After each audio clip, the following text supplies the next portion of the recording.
Hi viewers, welcome to my YouTube channel. ಏನಿವತ್ತು ಹಾಗಲಕಾಯಿ picture ಬರ್ತೈತೆ ಅಂತ ಮುಖಾನ ಕಿವುಚ್ಕೋತಾ ಇದ್ದೀರಾ? ಏನಿಲ್ಲ, ತುಂಬ ಹೆಲ್ತಿಯಾಗಿರುವಂಥ ಹಾಗಲಕಾಯಿ ಜ್ಯೂಸನ್ನ ಮಾಡ್ತಾಯಿದ್ದೀನಿ.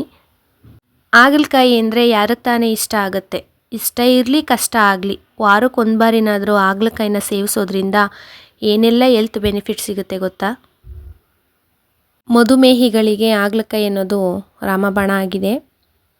ಹಾಗಲಕಾಯಿ ಸೇವನೆಯಿಂದ ರಕ್ತದಲ್ಲಿರುವ ಸಕ್ಕರೆ ಅಂಶವನ್ನು ಕಡಿಮೆ ಮಾಡ್ಬೋದು.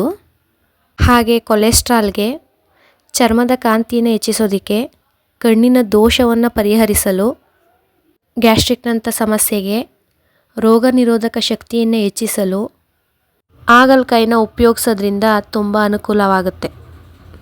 ಮನೆಯಲ್ಲೇ ಸಿಗುವಂಥ ಮನೆಮದ್ದುಗಳನ್ನ ಬಳಸ್ಕೊಂಡು ಆರೋಗ್ಯನ ಕಾಪಾಡ್ಕೊಳ್ಳಿ. ನಾನಿಲ್ಲಿ ಹಾಗಲಕಾಯಿ ಜ್ಯೂಸನ್ನ ಮಾಡ್ತಾಯಿದ್ದೀನಿ.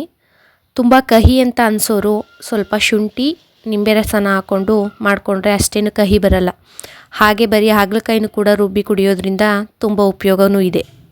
ಈ ಜ್ಯೂಸನ್ನ ಖಾಲಿ ಹೊಟ್ಟೆಯಲ್ಲಿ ಸೇವನೆ ಮಾಡೋದ್ರಿಂದ ತುಂಬ ಉಪಯೋಗಗಳು ಸಿಗುತ್ತೆ.